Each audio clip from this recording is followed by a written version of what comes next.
Hey everybody, welcome back to Taboo Talk with Sarah, the podcast that breaks the silence, fosters hope, and tackles the tough conversations so you never feel alone. I'm your host, Sarah Jordan Ross. I'm a wellness coach, mum of 3, and I've spent the last 2 decades helping people find hope and healing. If this is your first time tuning in, then welcome to the table. And if you're back for more, I see you and I am so glad that you are here. Today's episode is raw and real and incredibly powerful.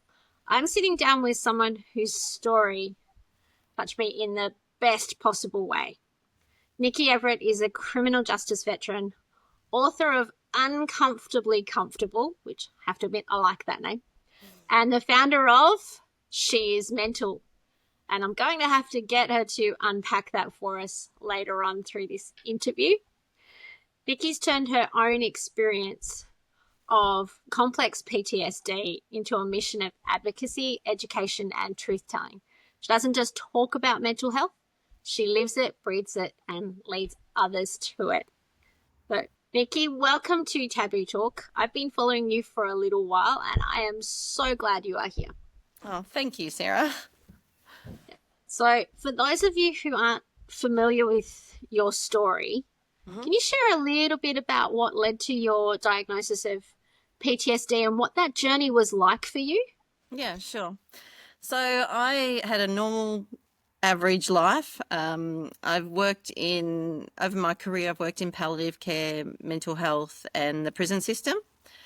So at some point, I started experiencing, I went through 5 separate incidents of violence while working in the prison system. And yeah, it was a lot. But instead of looking after myself, what I did was I busied myself with even more work. So the first one was the prison riot. And then it just went on from there. There was a friend's suicide who worked with me. She was a close friend.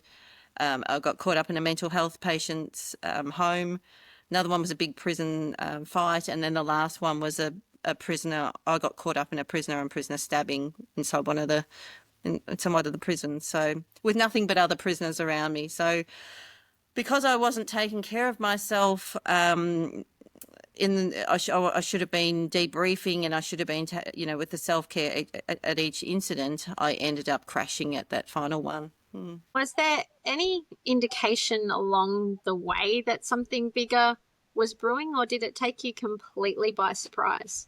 It took me completely by surprise because I've always worked in a violent, prisons are violent. So I've always known violence. I've always been exposed to it.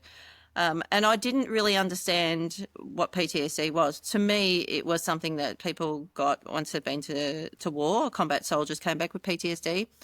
I just thought I couldn't understand why this was affecting me, why I was not strong enough to get through this, why I was having the nightmares, and I just kept pushing myself. Come on, you have to be strong. You have to be strong. Keep pushing, keep, working harder and working through it. But that's not the way you should deal with complex PTSD. No, because if you're not dealing with what's going on, it comes out in all sorts of different ways. And yeah, pushing through it is not generally the best idea. No, and it all came crumbling down the day I went to work, a confident, capable, professional woman, and I came home that night and I couldn't string a sentence together. It had totally changed my essence of who I was. I just lost everything that day, all of who I thought I was. It's the thing. Trauma does that. It changes how you see yourself and all the things that you thought you knew. So your book, Uncomfortably Comfortable, it's a really vulnerable, honest look at what life with PTSD is really like. So what inspired you to write it, and what did writing it do for you? Yeah, I actually never set out to write a book at all. So through my healing journey, I was instantly seeing a psychologist and a psychiatrist, and I went through a whole journey of healing processes. I was on the medication. I did a lot of talk therapy. Then I went down the whole alternate therapy, with Newcomb and float therapy and all these different things. From the start, my psychologist, because I wasn't able to speak properly, I speak in trauma talk where it's either full stops or it all just tumbles out on top of each other. So that was my defining trait when I was working too. I used to communicate for a living. I'd get up and speak group work in front of prisoners, and to lose that, I felt like I'd lost everything. So anyway, my psychologist kept encouraging me to journal. You write, and so she said, "Look, if you write, you won't have to talk as much during our counselling sessions." And I resisted it and resisted it. Writing wasn't for me. Wasn't something that I enjoyed. I didn't even know what to write. But one night after a particularly haunting nightmare, I got up in the middle of the night. I was desperate, and I just started writing, and it just poured out of me. Like it just kept pouring and pouring. And actually, I didn't stop for 2 years. I found that by getting the words out of my head, it gave me some peace that I would be able to go back to sleep and sleep. It, for something I resisted for so long, I wish I had picked it up a lot earlier. Yeah. Writing can be a very powerful healing tool. Mm. It was almost like, when you've got something on your mind and you go to bed and it just goes round and round and round in circles and you just can't sleep. It was like that. It was like it was taking this splintered trauma out of my head and placing it on the page, and it just gave me a couple of hours of peace to sleep. Yeah, so I can't thank her enough. And at some point, as I kept writing, I would take my writing back to her. She would read it back to me during the counselling sessions, and that's where we knew what to work on. And because during the counselling sessions, often I would disassociate, and so it wasn't really there. And at some point, she said, "Look, this is a book," and that's how the book came about. Was there ever a moment in that it's like, oh, did you think about not sharing it, not putting it out there? I think, yeah, at the start I was writing it for me. At the start I wasn't actually even writing a book. I was just getting it out of my head so I could have some peace. But then as time went on, I kept researching. I wanted to know what was happening inside of me, why I couldn't just think my way out of this. And so I researched the brain. I end up writing like a little ebook. And I wrote it in a way that I would have explained it to the prisoners when I was back working in the prison. So I used little characters and names, and then I, talked to what they do during a traumatic event. So I made it really simple. So I actually was able to understand what was happening in my brain during a trigger or a flashback. And it made me feel lighter because I could understand. I wasn't beating up on myself as much because I thought, well, I can't actually help this. This is what's happening inside of me. So it was actually a really positive thing. So by doing all those little things and adding, that's how the book just kept going. Yeah. Ended up being just a documentary on your healing process. Yeah. I first explored all the aspects of what got me there, and then I explored all the different healing mechanisms, and then I explored a lot about me. So it was almost like body, mind, and soul, So it was, I did come across Kintsugi.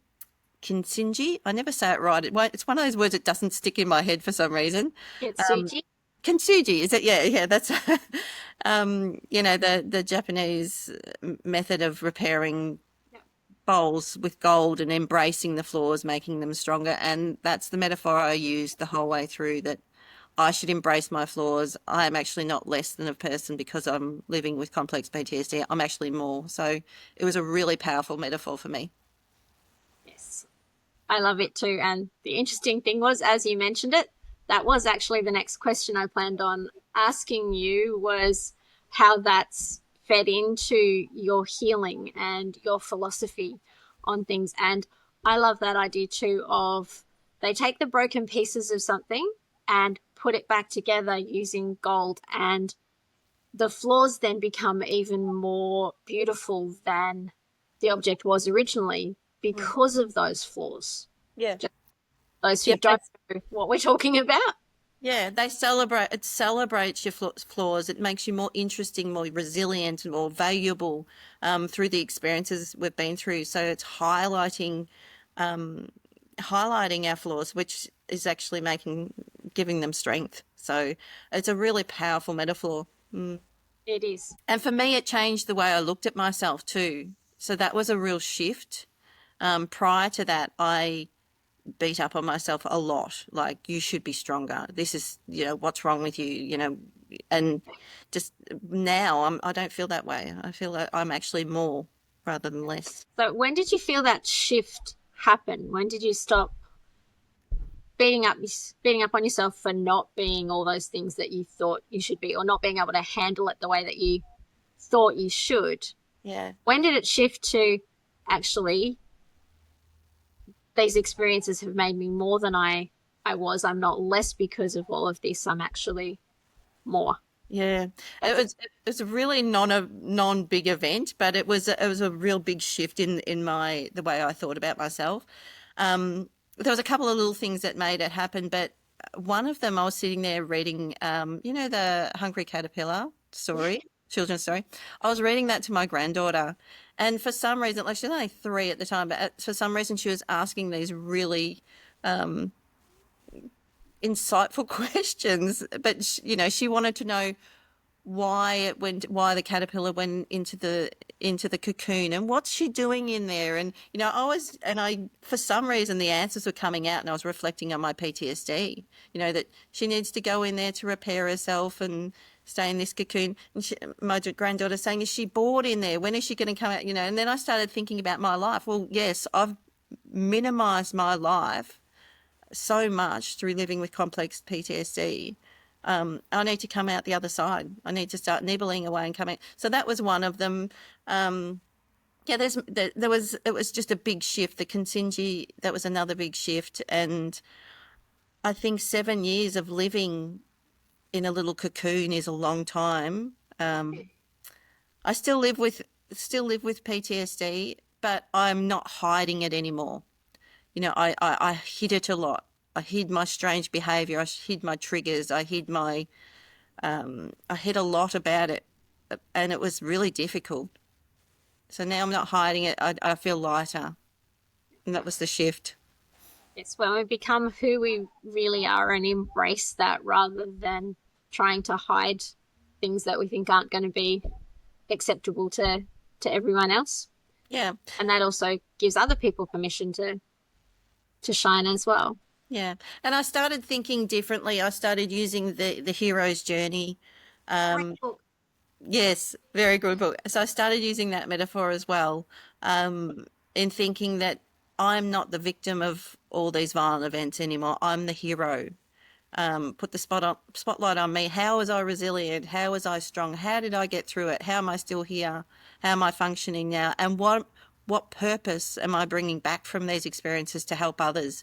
So that hero's journey is really powerful, and so much so that when people have read the book, I've had a lot of messages.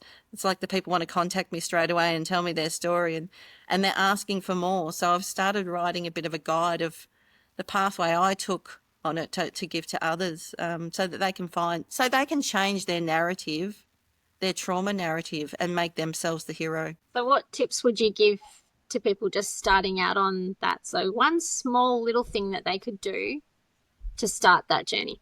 Yeah, I think for me it was the self-talk. Like, it's not an easy road. It took some horrific stuff to get you there. So it's not over until it's over type thing. It's the first thing I started was changing that self-talk, and it was exhausting. It really was. Every time I said something bad about myself, I had to pull myself up and, no, that's not true. That's not true. I am stronger. I can do this.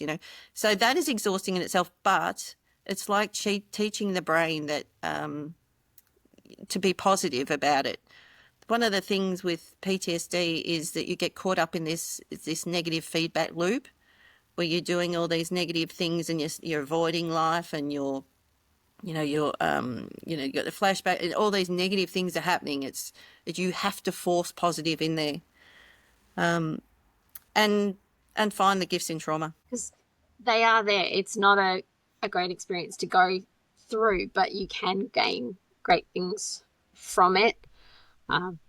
And yeah, find those gifts. And they will be different for everyone. Yeah.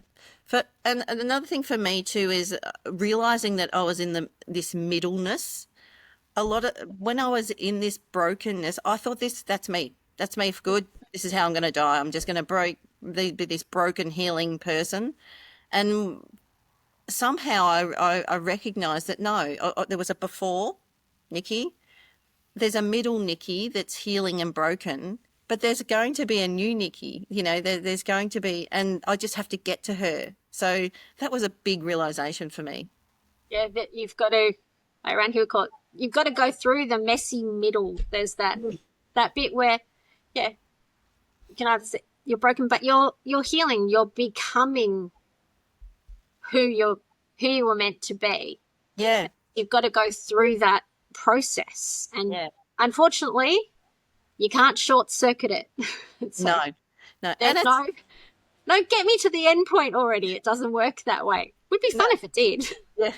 And to think that way is kind of exciting when you think about it. It's not depressing at all. It's exciting. It's like, okay, there's going to be a new me that's going to come out the other side with the prize, with this new perspective, and that I'll be able to help other people through, So it's actually, if you think about it in an exciting way, that it just lessens this heaviness of what living with mental illness is like. And that's it. Some days it can be very heavy, and you need anything that helps to lighten the load is a good thing. So let's talk about She Is Mental. Such a bold, unapologetic name, and I really love it. I bet it has sparked a whole bunch of conversations. It certainly is. What does it actually mean to you? And how did it come about? And then how are you using it? Okay, so because I worked in the prison system, I wasn't on social media a lot. So for me, Instagram, I had a Facebook account, but I never really went on it. So when I first started this with the book, and the book was starting to, gain momentum, I said to my middle daughter, can you create me an Instagram account? Can you teach me how to use it? So she's gone away. She's come back. She is mental PTSD. So it was, I'm like, at the start, I'm like, oh, this will be hard. But then, I like it. People connect with it. And it's really putting it out there. It's actually walking the walk, Yes, she is mental, but there's nothing wrong with that, It's owning who I am now. So, I like it. And people seem to like it too. So it's good. I think I like it because it's shifting that phrase of she is mental from being a whopping great insult to actually a compliment it's shifting that stigma. It's shifting how we look at mental illness. And the thing is, the rates of people suffering from mental illness are higher than they have ever been, and it's affecting our kids as well. 1 in 4 of our kids will be diagnosed with a mental illness of some description. Yeah. So it's something that a lot of us are going through. So we need to find those ways that we can talk about it. And I think it's great that you're using that. So how are some of the ways that you're using that platform to get that message out there? Well, in many ways, one, I'm starting to talk with people like you and get the message out there, and challenge people's beliefs on mental illness. A lot of people think that everyone who's got mental health issues is violent. Well, that's not necessarily true. It's actually the opposite. Most people with mental illnesses are very timid. Often when you see people who do lash out in violence, there's always substance abuse attached to that. But you don't hear that on the telly. You just hear she's got mental health issues. Yeah. So and it puts us all in this box where people become quite frightened of us. Oh, she's got mental health issues, not going near her. She's So it's challenging all those things. All this good work that people are creating awareness for. living with mental illness, I find places like the courts, they're actually taking two steps back by blaming everything on, they've got mental health issues, that's why they lashed out. They've got mental health issues, that's why they stole that car. Well, no, that's not the reason for everything. But everything gets lumped under mental health. So because it's an easy label to put on things and allows us to go, yep. Because we like putting labels on things and putting just about everything into nice, neat little boxes. And it's when things don't fit nice and neatly into those little boxes that society on a whole has a bit of an issue with. Yeah. And you, having worked in the court system, have a really good eyewitness view of what goes on. Yeah. And I don't I think you should someone's mental health issues should be brought up, but not as an excuse. No. It should be brought up as they've got mental health issues. What treatment can we provide them? How can we help them with that? But that doesn't excuse everything. Well, they've got mental health issues, so let's let them go and go out and continue doing stuff. So, which is not going to help anybody. No, it doesn't address anything. Themselves. Yeah. And, I've had conversations with prisoners themselves that have said that, that they've gone to court and they've used, they've used the excuse that I had a bad childhood and mental health issues. Prisoner's gone along with it because it's got them lesser sentence. But even the prisoner was like, that was that I was having this conversation with. Even he said, I'd go to court and see what they'd have to say about me. And, what excuse are going to come up for me this time for me doing these things. So I think it's gone too far in the court system anyway. Yeah. And that can be the problem, trying to redress an imbalance somewhere. You swing the pendulum too far in the other direction, and there needs to be understanding behind what makes people act or react in certain ways. But past experiences are not always a justification for current bad behaviour. Yeah, there's many variables of why someone will lash out. And majority of the time is fear of why someone will lash out in violence. Fear of everything. Fear of, this person's smarter than me, so I'm going to bully them, and, all these different things. Many different variables of why people are violent. So would you say that's one of the biggest misconceptions that you're trying to break down in your work? Yeah, I am, because it does. It puts this label on people. You want to, like I did. I hid the fact that I was living with a mental health issue. I didn't even want to say it was a mental health issue. I used to say it's complex PTSD, which it is, but it is still a mental health issue. Because of people putting you in that box of she's weird, she's going to be violent, something's going to happen, she's unpredictable. So it really, it's to the detriment of getting the help to the people that need it. One of the other things I think, I've been watching the news. I don't watch the news because it's so... I'm just... Oh, sorry, I just had a little 30-second, what's going on with my thing? Because my timer down the bottom has stopped at 12 minutes. Oh, mine's at 24. There we go. Now it's at 24. Yep. I'm hoping it hasn't chopped out anything, because that was all. We can do it again. Yeah. Yes. So I'm still learning in this whole podcasting process. I'm only up to episode 15. Oh, you're doing well. You're doing really well. Getting the word out there, getting people talking, allowing people to have conversations that they normally wouldn't be having. So it's amazing. That was the whole idea behind it, was that, so I've been a remedial massage and spa therapist for 25 years. And I was having lots of conversations with people in clinics, some who are parents of extra needs kids, or who they were caring for people with cancer, or so going through so many similar experiences, but all of them were feeling alone. Nobody else would understand what they were going through. And it's like, these people seriously need to have conversations with each other, because they're all going through so much the same. And it occurred to me that there is so many things in life, complex PTSD and your experiences being one of them, that we don't talk about because we don't know how to, or there's so much else going on that just go, oh, no. So I wanted to have that space where people could have those kind of conversations. Yeah. And that's what's happening once people read the book. They're connecting with me. It's like, finally someone knows what, what I'm going through. And the first thing they're saying, I'm getting my partner to read it or listen to the audio book. And that I'm the same. If I could bring all these people in together, we've all been through different unique experiences to get here, different traumas and violence, but in our symptoms, we're the same. We all have nightmares. We all avoid things. We have flashbacks and triggers, and that's where we can come together and support each other.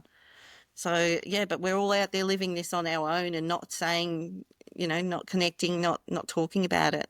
Mm. So what would be one thing that if somebody you were talking to was stuck in their own trauma, unsure if things would ever get better or what they could do, what would be one thing that you would say to them? I would probably encourage them to rewrite the narrative of their trauma, and start that pretty much straight away, rather than what we tend to do. Even when we go to counselling and our therapists, we tend to regurgitate this whole traumatic event, and it just traumatizes us over and over and over again. What happened can never unhappen. It is part of our journey. It is part of our story, but it is not the story. We are the story. So by putting themselves in the spotlight and saying that incident happened, but what did I do? How did I cope? Who supported me? What were the good things that happened out of that? What did I learn? How do I view my future? So it's changing all those narratives that we tell ourselves about the trauma, because we often get stuck there. We get stuck in that old worn out story and we live our life by it. Yeah, I'm the victim. No, you're not the victim. You are like thriving. You're living your life. Yeah, that thing happened and it was horrific and horrible, and I'm not negating that. But that's not going to contribute. That's not going to determine who you are as a person, and nor should it. You've got a life to live. You and a few other people I know of that have been through significant traumas. Jackie Wilkinson, who I interviewed on a previous episode, wrote a great book called Turning the Tables on Trauma. And the same, it's taking those experiences and remembering that while those past experiences might shape you, they don't have to define who you are, and they don't have to control what you do from now on. That's something that you get to do. Yeah. And that's the thing. The trauma's taken so much away from us. It took my career, it took my sense of safety, took my sense of self away. I was left with nothing. So it doesn't get to choose my future. I get to choose that now. So it's taking that power back. But a lot of people sit in it for the rest of their lives. They sit in this trauma state, and it's not a great place to reside. It really isn't. But sometimes it can be hard to make that shift to get out of it. Yeah, change is hard. Change is hard. And I know that from working with the prisoners. Change is one of the hardest things. And often we don't change until there's an urgency to change, until we're right on the bottom of the floor of the shower where we've just had enough and can't. It's right when we hit rock bottom that we're like, okay, I need to go up, but yeah, change is very hard, but your life is worth it. You only get one go. That's it. Okay. So here on Taboo Talk, we tend to close quite often with this question. So what is one conversation you believe the world needs to be having more of right now? There's probably lots, but yeah, there is a lot. There is a lot. For me, I've got violence always on my forefront of my brain. I think there's absolutely no scientific evidence to this, no research study, but I believe that the violence that the young kids and the stealing of the cars, I believe that all comes from one, violent movies, but more so the violent video games. There's something about that action. If there's something that's positive about me writing and journaling, the brain and the body moving. It must be the same for these kids playing these games. The brain is seeing the hand movement of stabbing other avatars or stealing cars, and all of a sudden it's pinging up. They're seeing that they're getting bonuses for this and positive feedback. It has to have something to do with it. There's no evidence to say that, but I truly believe that that is a contributing factor to the kids' violence these days. I think they're seeing a lot of it and seeing it a lot younger than we would have. So yeah, things have definitely shifted. Yeah, and most games they play has got violence in it. Most movies you watch has got violence in it, and it has to be lowering kids' empathy towards others. You know, you see the hero in most movies are going through, they're stealing cars and they're smashing up pushing people over without any consequence, smashing up shops. It can't be. It's not a great. It's not great for kids to be playing so much violent games. And there is all the effects that it has on the neurotransmitters. And I think I noticed one thing with my little one. Any of those games that play, if somebody dies in one of those games, they respawn. They come back. So there's no sense of that if somebody dies, that it's permanent. Yeah. And sometimes I wonder if that's for much younger ones or people who are I suppose cognitively affected, that they don't recognize the full reality of their action or the consequences that those actions might have. And that is true. Like it's not only is there no consequences, there's actually a reward for them in the games. You've stabbed someone, you get ding ding ding, you get a reward. And I haven't, and some of the prisoners I did talk to, some of the young prisoners, they were all gamers. They all like to play the games. So, and I'm not saying, and again, there's no evidence. I'm just saying it from my perspective that I believe that the violent games are contributing to a lot of the lack of empathy and lack of care for anyone and the violence that's going on. And it's something that Dr. Jeremy Colson wrote a little while ago. And yeah, it was about how young some of these offenders are and what's going on. And when we have children in kindergarten, this is just one instance that I was thinking of, children in kindergarten assaulting each other, like they're 5 and 6 years old. When our kids are doing that, there's something that's gone on. We have to ask ourselves, what is going on and what can we do about it? But it's happening. We need to see what we can do to stop it happening. And and the other thing that's at the forefront of my mind too, one of the things that we did do when I ran group work with prisoners, I used to run a parenting program. We would talk about emotional regulation. I believe if we taught that in schools, it would be crime prevention, drug and alcohol prevention, mental health prevention. It would be everything. If we could teach children to regulate their emotions at a young age and continue to teach them to right into adulthood, it would be life-changing. Yes, I agree. And I'm also an infant massage instructor, so I used to teach mums and dads to massage their little ones. And one of the things with that, when children are securely attached and bonded to their caregivers, they're less likely to commit crimes. They're less likely to suffer from mental health problems. So we need to start with our young ones and start working on that, because, and it's come up a few times through some episodes that we've done, we don't have that sense of community and connection that we once did. We're all doing everything all by ourselves. Yep. Yeah. Yep, you're 100% right there. Yeah, we need to connect more with each other. We need to, come back to being supportive and being a bit of a village in some ways. Do you think having a village around you would have helped with your journey? With mine, because it was at work, it was quite different. It would have been better if I had a more supportive team. I did have support at work, but not in a way that it's quite a different culture when you're working in prisons. It's the blame and punish culture, and and I worked in a men's environment, so it was just an era of just get on with it, come on, toughen up, you'll be right, and um, so it was a bit of a different environment to work in compared to when you're working in the community settings. Yeah. Was there anything else you'd like to share with our audience? Like, how can they get your book or connect It's with it's you? on Amazon. You can get it on my website, sheismental.com. Yeah, it's actually it's I'm blown away with the gratitude. I just got a message from someone trying to buy it in India.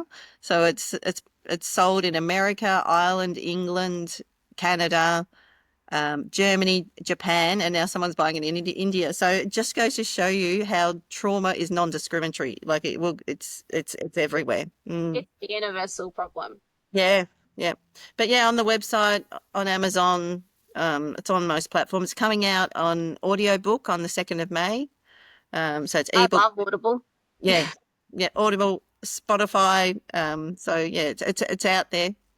Yep. And we can put the links.